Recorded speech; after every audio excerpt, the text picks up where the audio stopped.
Whether the Cholan dynasty should be described as a great Hindu dynasty or should they be called Tamil Shivite rulers? That big, raging, cinematic, political, cultural debate is my top focus on the Newstrack tonight. Cholanata, Swarna Sakamudi. Raja Chola, not Hindu. Furor over great Chola king. నేను చోళ రాజ్య రక్షకుడిని చోళ ప్రజల సేవకుడిని Kamal Vetrimaran sparked debate. Tamil icon versus Hindu identity. The epic war is the big focus on Newstrack. Mani Ratnam's epic film Ponniyin Selvam may be ruling the box office, but it's triggered a big debate on the Cholan dynasty. Soon after watching the film, Kamal Haasan declared that Raja Cholan was not a Hindu king. Haasan was echoing a similar sentiment that was articulated by national award-winning filmmaker Vetrimaran.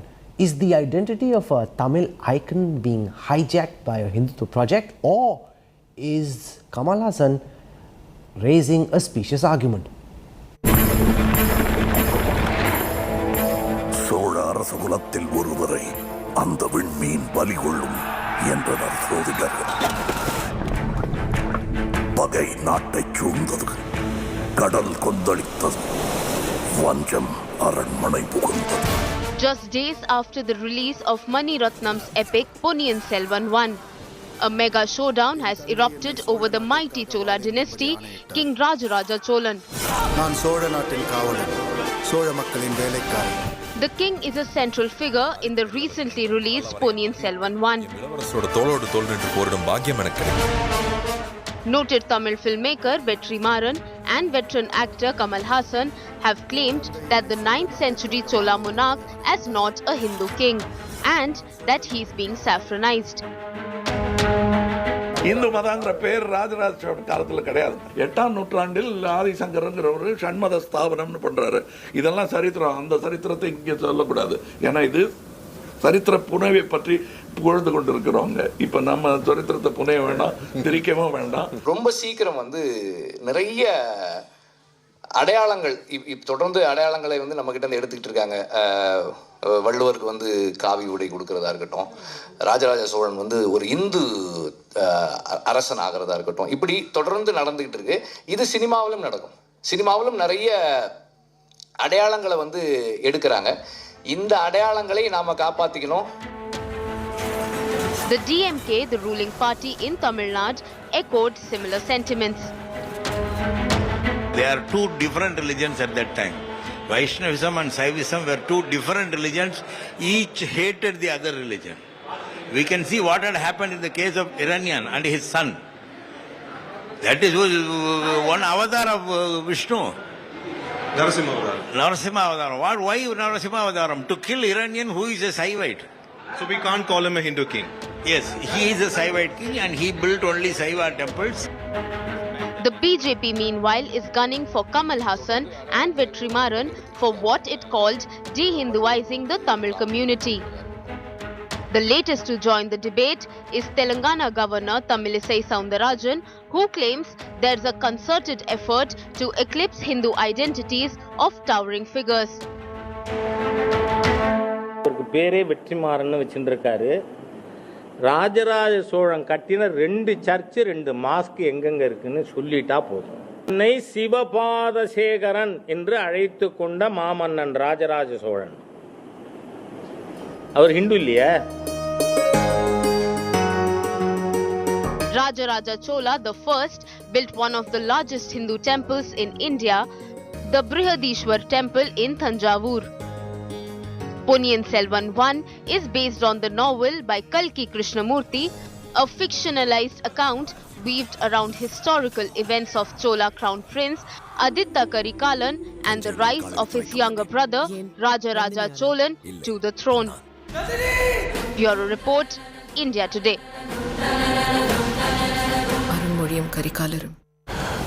Was Raja Chola a Hindu king? This question now finds itself in the midst of a raging political storm, and I'm joined on the Newstrack Live and exclusive from London by Amish Tripathi, director of the Nehru Centre in London, author of 9 books, Shiva Trilogy, Ramchandra series. In fact, his latest book, Lanka, just reached my house yesterday, which is when I said I must reach out to Amish and speak to him about this raging controversy about the Chola dynasty and whether or not they are Hindus. Now, here's the context. You've got the likes of national award-winning Tamil director Vetrimaran saying that Raja Cholan wasn't a Hindu king, and the reason he says this is that there was nothing defined as Hinduism or Hindu back in the 10th century AD, which is when the Chola dynasty ruled. He's saying there's Shaivite sect, there's Vaishnavite, but there is nothing called Hinduism or Hindu at the time of the Chola dynasty, and therefore a regional identity is being lost and a religious identity is being forced fit. Amish, what do you make of this raging controversy about whether or not the Chola dynasty would constitute as Hindu kings? Look, I guess if the point is that the term Hinduism was invented by the British, well, first one can fact check that actually, because the term Hindu emerged from the Persians actually, because in the Persian and the ancient Persian language there is no sound for sir, so they would call those to the east of Sindhu as Hindu. And secondly, if one can quote Shakespeare, because Shakespeare tends to work with certain kinds of people, if one can quote Shakespeare, what's in a name? A rose by any other name still smells as it would. And the term Hinduism may be new. That doesn't mean that the set of philosophies which defined Hinduism did not exist. I'm sure your viewers will be very interested in knowing that even the term Christianity did not emerge, I think, till at least the 2nd, 3rd century, because the term Christianity came from the Greek word for Messiah, Christos, which gave rise to the term Jesus Christ. Even the name Jesus is actually the Hellenization of the Hebrew name Joshua.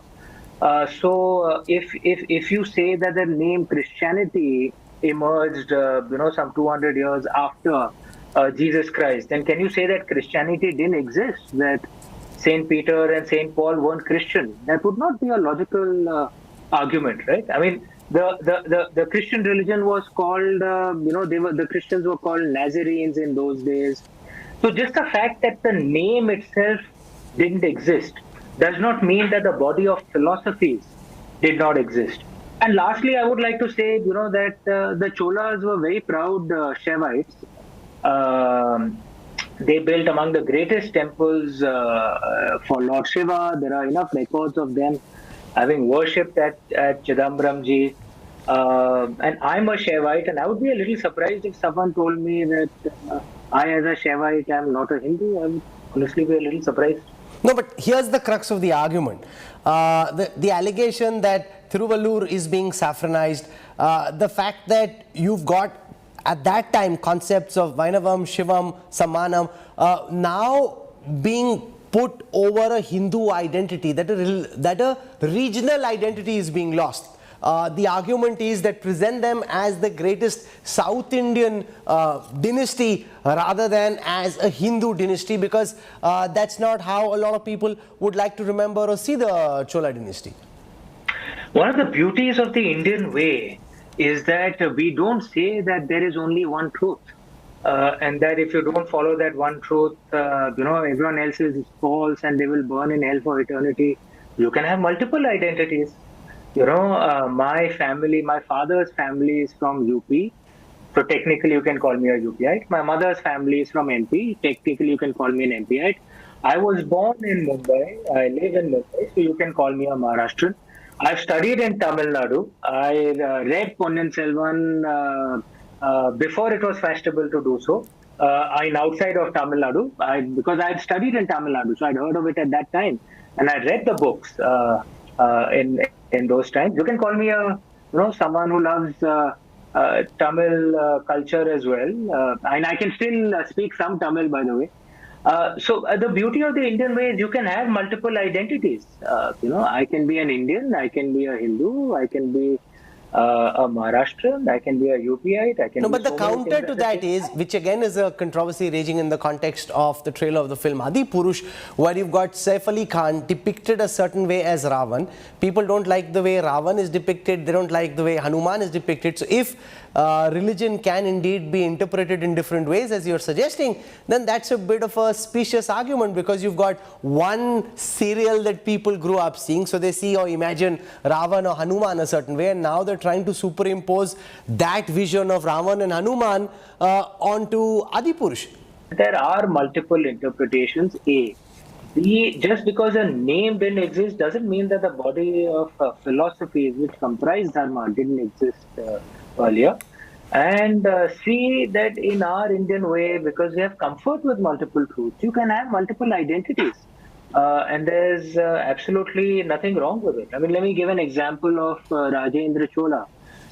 When he conquered land, the Indian subcontinent up to Bengal, he took on the name Gangaikonda. It has been recorded that it was an emotional moment for him. Gangaikonda essentially means the one who brought the waters of the Ganga, back to his land, because he carried pictures of the water of Gangaji to his capital. He wouldn't have done that if it wasn't a cultural and emotional moment for him, right? No, sure. But this other charge that's being leveled about, a lot of caste dynasties starting at the time of Raja Cholan, we've seen people come out, for example, film director Ranjit alleging that land was forcibly taken away from the Dalits. A lot of caste oppression began during the reign of Raja Cholan. A lot of young people who are watching, wondering whether that's true, not true. What are the historical facts in the way that you see them? Among the things that one finds is that many of our great emperors were people actually across all castes. So the Marathas weren't, they are from backward caste. Mauryas were, at least if you project modern castes backwards, which I'm not so sure is fair to do. But if you do that backwards, then well, even the Mauryas were not, were backward castes. So there were people of multiple castes, and this has been recorded in various texts, and including in Dr. Ambedkar's, who were the Shudras. So there were rulers across different castes, and some may see Ravan as a hero, but well, Ravan was a Brahmin then. If you want to project caste backwards. Let's spend a moment on Ravan, the subject of your new book, Lanka. Now, here's the controversy at this moment, which is to do with the manifestation, the physical interpretation of Ravan. How do you see this? This idea that as a Brahmin scholar, should he be portrayed as such? This idea that and how does a filmmaker make his film? Because God alone knows who will stand up and oppose the representation of Ravan and allege that this is someone who looks like Khilji. Look, I mean, people can have multiple points of view, and if we are a free country, then you must, give the space for respectful discussions across all viewpoints. There is an interpretation that one has seen of Ravan in the Valmiki Ramayana, where in the original Valmiki Ramayana, it was a more nuanced take. The relatively more recent versions of the Ramayana, had a more, black and white approach. I think often what you find is that, stories reflect the age in which they were written. So therefore, my books had a certain, interpretation. And I'm very lucky that it has been well received. And the interpretations differ with age. You see that across, So in the Ramcharitmanas, there was a different interpretation. In the Kritibhashi Ramayana, there was a different interpretation. Interestingly, in many of the Puranas, where Ravan is referred to as Dashanan, there are some different interpretations. And that is something that is part of the Indian way. Hari Ananta, Hari Katha Ananta, that doesn't just apply to, how we see our gods and goddesses. It applies to how we see all characters. But as a culture and as a society, we seem to have been comfortable with different interpretations for a very long time. It's only now when we're seeing this boycott culture, which demands a homogenization of each of these historical characters, that there is one interpretation and that is okay. There are so many Ramayans where Ravan is shown in good light, and therefore now when you see a boycott culture because Ravan looks a certain way or the Pushpak Viman looks a certain way, and that is objected to so much so that filmmakers have to scurry around trying to make justifications for what they did. Firstly, I should clarify, I'm not so sure there was any version of the Ramayana where Ravan was shown completely in a good light. Sure. His faults were, of course, shown. And there are Ramayans where he was shown in a nuanced light. His strengths were shown. That he was, of course, extremely talented. He was knowledgeable of the Vedas. He composed the Tanda Stotra, which Shaivites to this day, including me, we chant.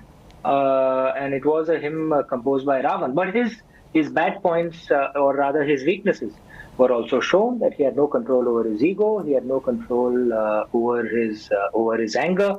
And if there are some things that can be learned from Ravan, it is that how we should control our anger and ego. And as far as different viewpoints are concerned, I'll go back to the point that I made earlier, that India has had a tradition of multiple points of view. You have a right to put your point of view across. Someone has a right to disagree with that point of view, as long as debate takes place in a respectful manner without any violence, as happens in many countries, regrettably internationally. I think that's okay. You can have multiple points of view. So let's come back to the Cholan dynasty for a moment, and this question that's being raised about whether the Cholas were the greatest Indian dynasty. When you compare with the Mauryas or the other famous Indian rulers, where in your ranking, where would the Cholan dynasty stand? So I read multiple points of view, and if you go from that perspective, at least my submission is that the history books that have been taught to us have regrettably a Delhi obsession. And I'm not deriding the importance of Delhi. It's a very important city. But there were other important regions of India as well. And you find that empires which control Delhi have a lot of airtime in our history books. But other empires which were equally great, but if they did not control Delhi, they've been airbrushed out of our history books. And among them, are the Marathas, the Cholas, the Palas, the Hoysalas, Raja Bhoj of, there are so many like this, the Kakadiyas, the Rashtrakutas, the Pujars, so many have been airbrushed out of our history books, which is very unfortunate.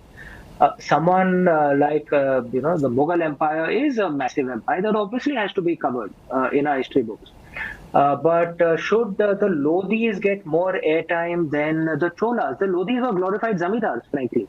And Rajen Chola's empire was nearly as big as Akbar, so probably bigger if you count all his Southeast Asian territories. So wouldn't it be fair to include all other regions of India as well? Secondly, I think that would also give us a deeper understanding of how of Indian history, because we are so Delhi focused, we think of our land as primarily an agrarian land which fought land battles, and invaders came from the northwest because that's where the invaders to Delhi came from. But India was actually among the greatest seafaring nations on earth. We would know that if we covered empires outside of, that weren't centered around Delhi, not just the Mauryas and Guptas, the Marathas, the Cholas, they all had, the Kalingas, they had great seafaring traditions. India was a natural hub for ancient trade routes because we were the hub of the Indian Ocean, and the Indian Ocean is the only ocean on earth where the winds change direction like clockwork every year, which makes seafaring naturally easy in the pre-engine era. We would develop a deeper understanding of our own history if we didn't center everything around Delhi. That it's not just the decolonization that needs to be done on our history. The different regions of India also need fair airtime in our history books. and not just Delhi. Once again, I'm not deriding the importance of Delhi. sure, it is no, of very course. important. But there are other regions of India that are important as well, and they must be covered. And from that perspective, movies which cover the Marathas, movies which cover the Cholas, movies which cover the Kakadiyas, movies which cover Raja Bhoj, the Palas, these are very important. We need a more balanced view of our history. You know, there have been so many movies, well-known, expensive movies on the Mughal dynasty, Mughal-e-Azam, Jodha Akbar, Taj Mahal, Humayun, Anarkali. Now we're seeing the likes of, say, a Ponniyam Selvam, a Raja Rajan Cholan, Ambikapati. How much of this do you think is cultural? How much of this is political? And how much of this is just part of a larger pushback against Islam or against Muslims or as part of a larger Hindutva project? I don't think it's an Islamic thing. I think it is actually about different regions of India. Think about the Adil Shahis. They were an Islamic empire. Have you heard of them at all? Right? Many don't know this. Think about the facts of history. For most of human history, India has always had a city in the top 5 cities in the world. And cities are the hub of innovation and economic enterprise. There was only one time in human history where we did not have a city among the top 5. That was between 1600 to around 1800. When the British came, then again we started getting cities in that top. Prior to 1600, Vijayanagar was the second most populous and the richest city on earth.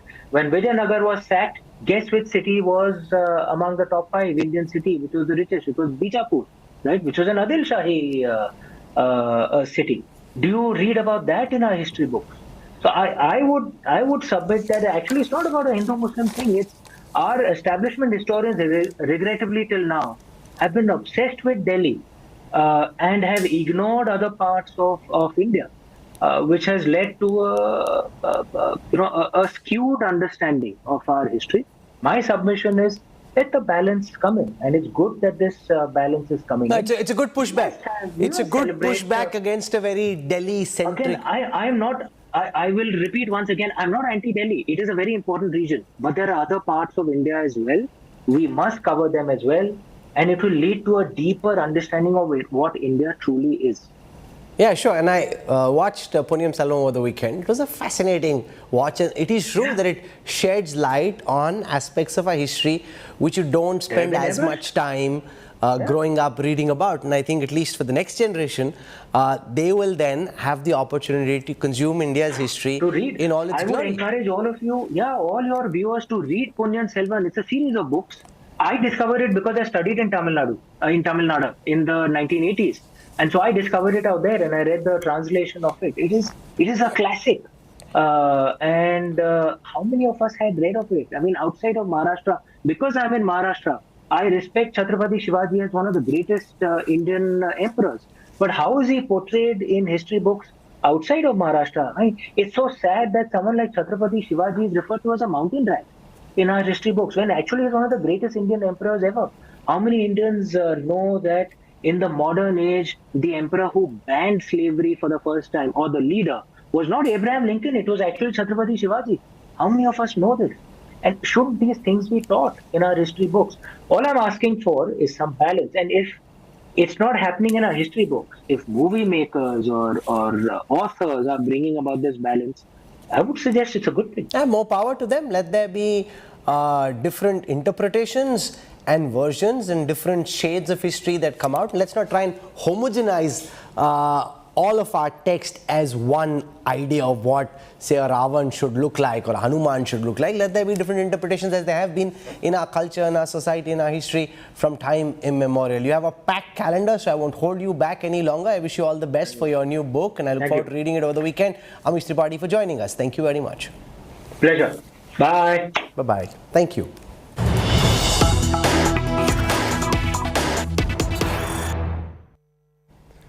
So was Raja Cholan a Hindu king?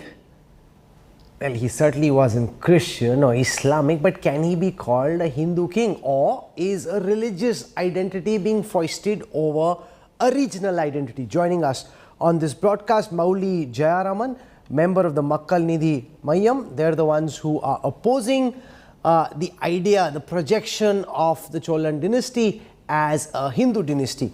Squaring off against Mowgli is Khushbu Sundar, here very clearly in her capacity as a leading actor.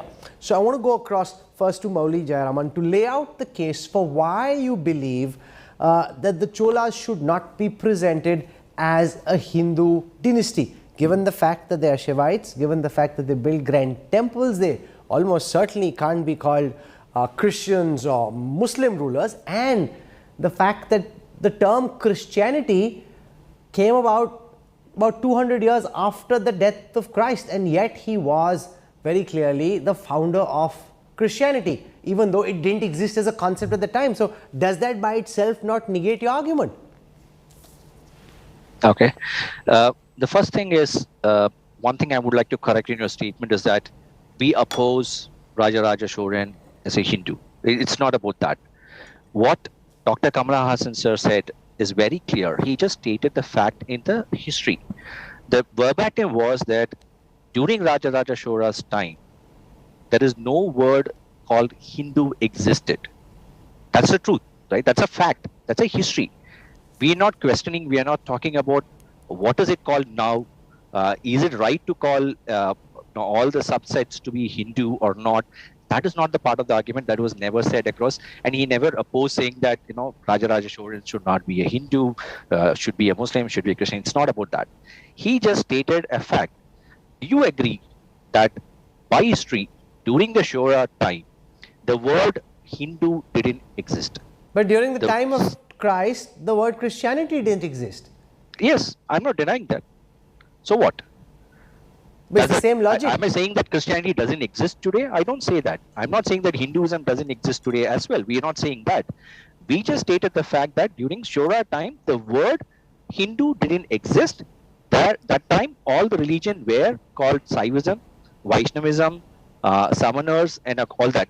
Even if you look at Wikipedia today, right? Wikipedia is the first choice reference point. We go everything to check. If you go to Wikipedia, look for Gandhiji or Modi ji or anybody. In the biography, it says in the religion, it's called Hindu.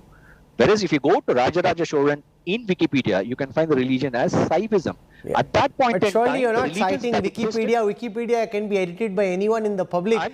And therefore, it means very little. It is hardly the Encyclopedia Britannica, which has been deeply researched. I'm not saying that is a Bible. I mean, you can go and change that tonight if you wanted. Let me complete it. I'm not saying that's a Bible. If you take a lot of reference books as well, the word Hindu got coined at a very later stage. Okay, so I've got the gist of your argument. Let me put that question to Khushbu Sundar, that it's not a religious argument, it's a very technical argument. The word Hindu didn't exist at the time of the Cholan dynasty, and therefore the Cholas can't be called Hindu kings. They can be called Tamil rulers, maybe. They can be called they can be called, he says, Shivite rulers because they were bhakts of Shiv, but they can't be called Hindu rulers because there was nothing called Hinduism at that time. Shivites and Vaishnavas, they all are part of Hindu. They are the divisions of Hindu. The word Hinduism was coined together because they were different casteism, and they were coined together. And if they say that during Cholas, which is 1,200 years ago, if there was no Hinduism, then you cannot even think about speaking about Manusmriti every time there's a discussion about Hindu, which is 3,000 years old. So every time they have to speak something about Hinduism, then they bring in Manusmriti. Then it's fine to say that there is Hinduism, and because it's Hindu, there's Manusmriti should be involved in it, because that was 3,000 years old. But the minute we say that Rajaraja Cholan was a Hindu king, then it's like, no, he wasn't a Hindu king because the word Hindu was not coined then. I am a big fan of Kamal sir, and everyone knows around me, including Kamal sir himself, that how much of respect I have towards him. So I'm not going to comment, but this is absolutely uncalled for, these kind of statements that there was a Shivites or Vaishnavas or all the other 6 different castes. I think we need to understand that all these have been coined together because Shiv Bhaktas were known as Shivites and Vishnu Bhaktas were known as Vaishnavas. But today you have both Shiv and Vishnu temples together. So these temples were built by the Rajaraja Cholan Empire, and this is when they started the practice of offering prayers in temples. And Shivalingas being placed in the temples was with Rajaraja Cholan. So if he wasn't a Hindu king, this wouldn't be coming there at all. And let me tell you that there are a very clear inscriptions in the temple walls in the walls saying that it is all about Hinduism. So where are we? Why are we in a stage of denying the fact that you can coin them as Shaivites or Vishnu Bhaktas, but you cannot say that they are Hindus? Whereas you say that there are Hindus. You coin it later. I mean, I was born as Nakat Khan. Today I'm known as Khushbu. Does not mean that both of us are not same. And with all due respect to Mr. Mauli, Wikipedia, my date of birth is absolutely wrong. So people get confused. So please don't go by Wikipedia, because that's not the right way to look into your history.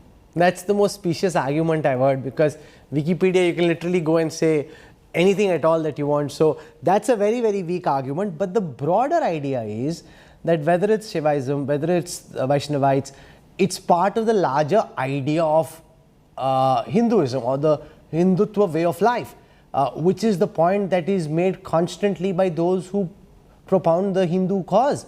That it's not a religion, it's a way of life. And if it were a description of a way of life, then almost certainly the Cholan dynasty was a Hindu dynasty as a description of their way of life.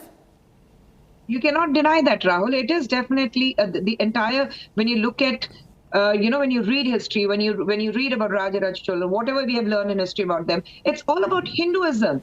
Why are we denying that Hinduism didn't exist then? You call them as whichever name you want to, but the bottom line is, right at the bottom, it is connected with Hinduism. They were Hindu, they worshipped as Hindu kings. And even today, when you look back, you say that they were Hindu kings. You cannot take that away.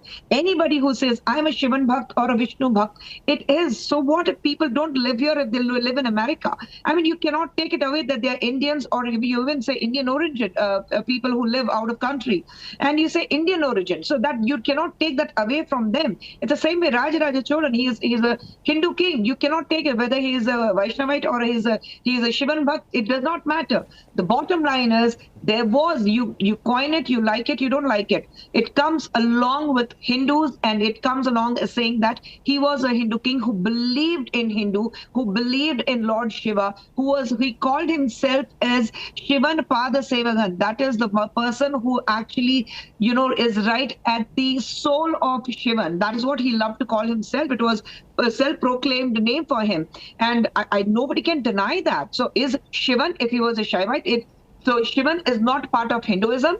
No, we have to go back to that kind of an argument. Shiva is part of Hindu. It's a bit of a bogus argument, given the fact that whether they are Shaivites or Vishnuites, it is part of the Hindu way of living. And if this is about a description of the way of living, Mauli Jayaraman, then almost certainly the Cholan dynasty was a Hindu dynasty. Okay, so again, I think why we are keeping on debating on this, but then you need to understand the fact. First thing is the weak argument about the Wikipedia. That is just a difference. That's not a. Take at any history. I understand Wikipedia can be changed. It could be wrong and all that. If you go back to the history, if you go to Shankaracharya, who told as well, the Daivatin Kural book, it all mentioned when the Hinduism came in. Right. Our argument is not that. The point is, see, the politicization happens here, right? When you say Rajaraja Cholan is a Hindu king, no, he's a Tamil king who happens to be a Shaivite. In today's world, it's called Hinduism, right? Because he's not specifically particular king for a particular sect of people, right? You won't call that Modi ji as Hindu prime minister. He is an Indian prime minister who happens to be a Hindu. He's common for everybody. Rajaraja Cholan is a Tamil king, right? He's a Tamil king who happens to be a Shaivite in today's terms. Similarly, before 1996, Chennai was called as Madras, right? My great-great-grandfathers would remember it only as Madras, right? It's just about the word we said it doesn't exist. We're not saying that Saivism doesn't exist. Saivism, where prayers offered to, and Rajaraja Cholan is known to be accommodative of both Vaishnavism and Saivism, and I understand that's as collectively for administrative and for ease purposes has been coined as Hinduism. In today's world, it's called Hinduism, right? Our thing was very clear. We never said Rajaraja Cholan. No, so it comes down to a political argument that you're trying to take away the significance of his Tamil identity. We are not politicizing No, it. not you. But it's a large. So I'm asking that question to Khushbu. That it's a larger political argument that you're taking away the Tamil identity because as part of a larger political project, you're trying to foist a Hindu identity over people who'd rather, whether it's a Dravida identity or Tamil identity, they'd rather put that identity first than be seen as Hindu kings. And the likes of the M&M leader don't like what you're trying to do because they think it's a part of a political ploy. Rahul, the argument didn't start from us. We didn't start the argument at all. The argument was started from the so-called leftist group who said that we have been trying to project as a Hindu. We didn't make the film. The film is made by Mr. Mani Ratnam. I know he knows the history, and I'm very sure a filmmaker like Mr. Mani Ratnam would have done his entire homework before bringing history on a celluloid. So we didn't start the argument. Some randomly, one person from the cinema industry says that there's a push of Hinduism and not Tamilism. What is Tamil? Tamil is part of India.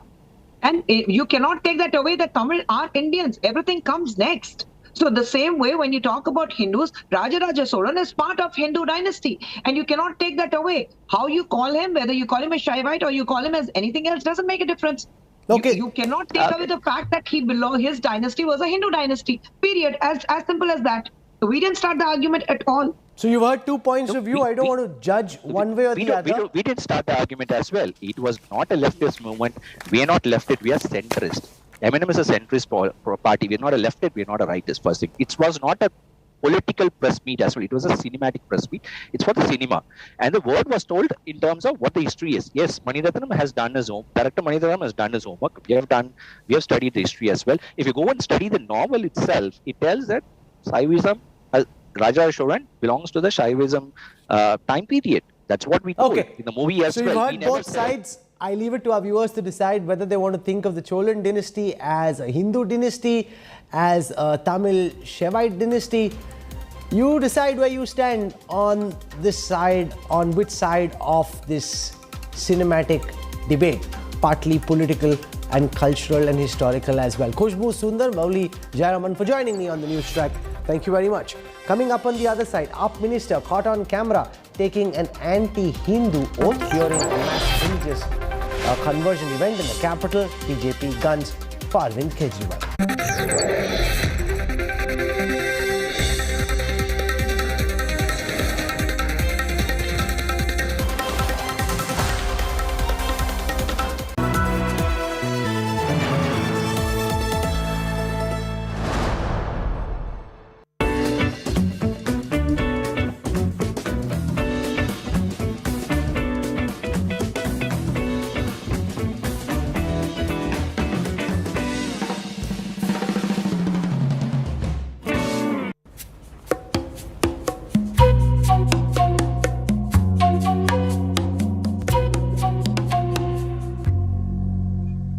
Hey, I noticed something new. You started using a new body lotion. Fun.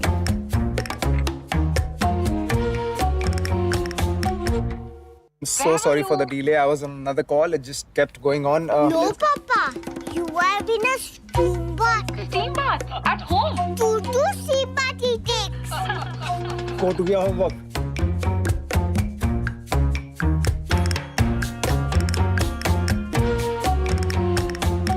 It's 7:20 already. The kickoff's in 5 minutes. Get all the boys. We have the entire place to ourselves, man. Not working? Of course it is. But I don't want you guys to be using this bathroom. So use the other one.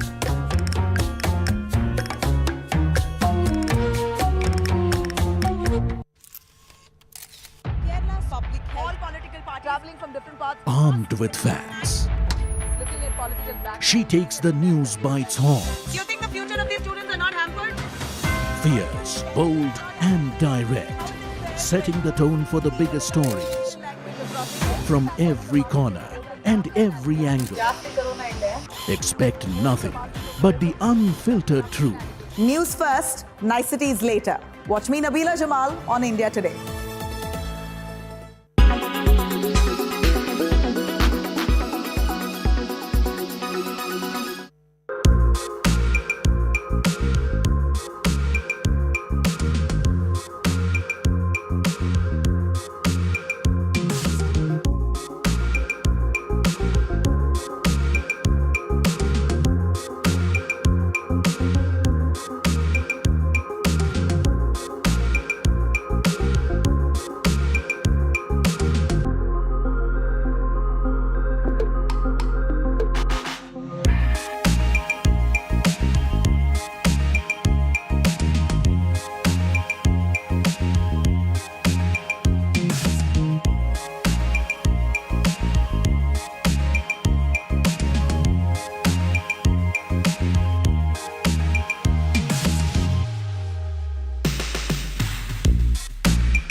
A Delhi government minister and a close aide of Arvind Kejriwal has been caught on camera administering an anti-Hindu oath at a mass conversion event in the capital. The BJP has filed a complaint against AAP's Rajinder Pal Gautam and the Delhi chief minister. The party is also accusing Kejriwal of stooping to a new law for vote bank politics. BJP को हराने नहीं आया, मैं कांग्रेस को हराने नहीं आया, गुजरात को जिताने के लिए आए हैं. Just when the stakes are high in Gujarat, ये धर्म युद्ध है, ये महाभारत की तरह है, हमारे साथ श्री कृष्ण है. just when the Aam Aadmi Party is trying to position itself as the main challenger to the BJP ahead of state elections this year, just when religion has entrenched itself as the central subject of political discourse, from holy sites to cinema, Brahma Vishnu और महेश को कभी ईश्वर नहीं मानूंगा. A video from a large Buddhist initiation ceremony in New Delhi has come to sting the Aam Aadmi Party and pushed it onto the defensive.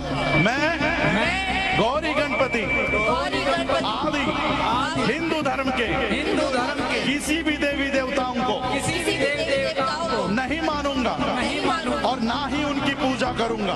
Those being initiated into Buddhism at the October 5th event swearing an oath not to worship Hindu deities, the Hindu trinity, in their life ahead. This with Delhi Minister Rajendra Pal Gautam in attendance. A close lieutenant of Chief Minister Arvind Kejriwal, Rajendra Pal Gautam advertised the Buddhist initiation ceremony on Wednesday as a Ghar Wapsi program, where he insisted as many as 10,000 people vowed to turn India into a casteless society. Enough ammunition for the BJP to mount an attack on Kejriwal and his Aam Aadmi Party. Leader after leader pounced on the AAP, accusing it of fostering anti-Hindu sentiment and promoting conversion. The BJP in Delhi has also filed a police complaint. The true anti-Hindu face of the Aam Aadmi Party has been exposed after their hijab has fallen. Until action is taken on this minister, Mr. Arvind Kejriwal can't distance himself. एक तरफ तो राजेंद्र पाल गौतम हिंदू देवी देवताओं को गाली दे रहे हैं और दूसरी तरफ अरविंद केजरीवाल गुजरात में जय श्री कृष्णा बोलने का ढोंग कर रहे हैं. उन्होंने हिंदुओं के देवी देवताओं का तो अपमान किया ही है, बल्कि समाज के अंदर भी नफरत फैलाने का काम किया है, जिसके खिलाफ हमने कंप्लेंट दर्ज कराई है. और अरविंद केजरीवाल जो अपने आप को कहते हैं हम सभी धर्मों का आदर करते हैं और ये बात सही है, ढकोसला नहीं है, तो आप उनको तुरंत बर्खास्त करें. At the center of this controversy, Minister Rajendra Pal Gautam downplayed the oath in question as a routine activity in any Buddhist initiation event. He accused the BJP of attempting to politicize the pledge for vested interests. Bharatiya Janata party की आदत रही है वो झूठ बोलना और हर धार्मिक मुद्दे को भी राजनीति में घसीटना. क्योंकि कोई राजनीतिक प्रोग्राम नहीं था.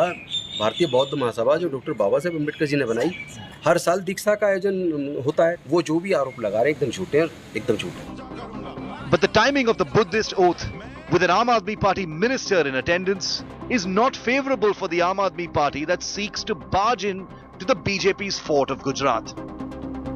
Party insiders have also confirmed that the Chief Minister is not happy with Rajendra Pal Gautam, who is the in charge of the SC/ST portfolio in the Delhi government since 2015. But for now, Aam Aadmi Party has adopted wait and watch policy. And as far as the fate of Rajendra Pal Gautam is concerned, it depends on how the political controversy snowballs and pans out in the days to come. With video journalist Abhishek Bai, this is Amit Bhardwaj reporting for India Today from Delhi. This is where I wrap up the Newstrack tonight. For your time and your trust, thank you very much. I look forward to seeing you 8 p.m. Monday evening. Till then, from all of us here, goodbye, good night.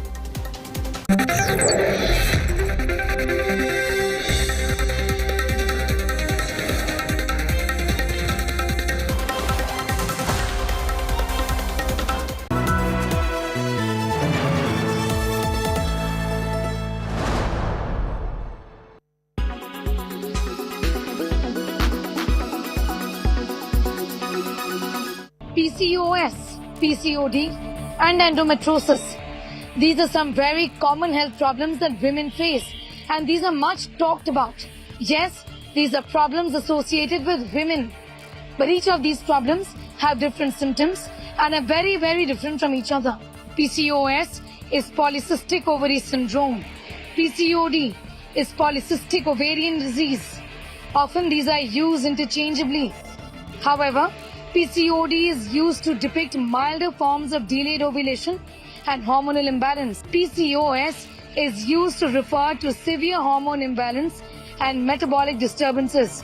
This can include obesity, insulin resistance and diabetes. The basic problem with PCOS and PCOD is that the hormones are not being produced on time by the ovaries, and that is why there is a delay in the monthly periods. When the monthly release of egg from the ovaries is delayed, this causes delay in monthly periods. This condition is related to increase in male hormones like increase in facial hair, also gain of weight. While endometriosis, something that even I suffer from, is an extremely difficult and different type of disease. Endometriosis is when the lining of the womb is found in abnormal places, such as outside the uterus, with symptoms like lower abdomen pain. In endometriosis, abnormal endometrial tissue is found over the ovary or at different places. It can be found in the fallopian tubes, for example. So during your periods, the blood gets collected in different parts of the body where it should not get collected. This leads to hemorrhage. It results in swelling and pain in the lower abdomen. Sometimes this pain may be only during periods.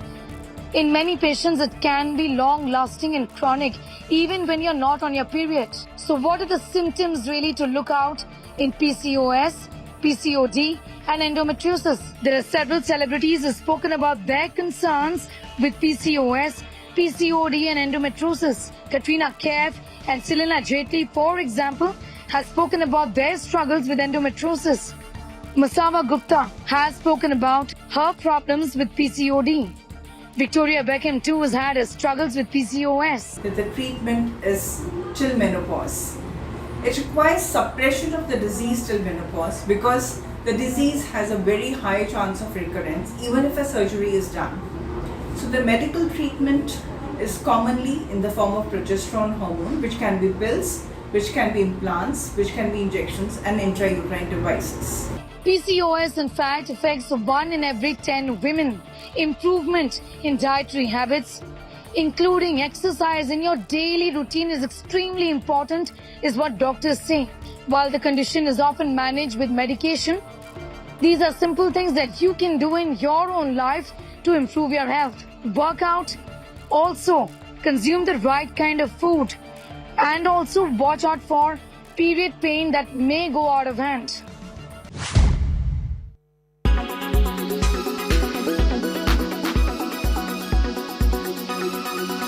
Make your media plan smarter with India Today Live TV on your connected devices.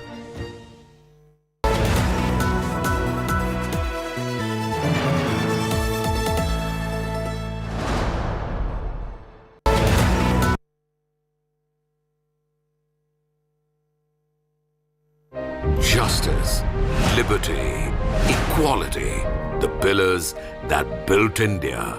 A nation where everyone has dignity and opportunities to prosper. But today, over 75 years after independence, Dalits remain a community trapped for centuries by the caste system, languishing in a dismal state. Nearly 20% of India's population is Dalit. Dalits still live in abject poverty, excluded on the margins, facing atrocities, toxic untouchability, and no opportunities for economic upliftment. The father of India's constitution, Dr. Baba Saheb Ambedkar, fought all his life for the upliftment of Dalits. In the past, many state and central governments have made big promises, but it has been nothing more than lip service. Basic human rights have still not been delivered. Dalits remain downtrodden and discriminated against. This shocking reality is a national shame. Few have dared to break the cage of caste discrimination until now. Friend to the downtrodden, upholding human rights and dignity, Championing Ambedkar's India, KCR is showing India and the world how a revolution is sparked in Telangana through his path-breaking scheme, Telangana Dalit Bandhu. Approximately 17,50,000 Dalit families called Telangana home, and now they are calling Telangana the land of opportunity.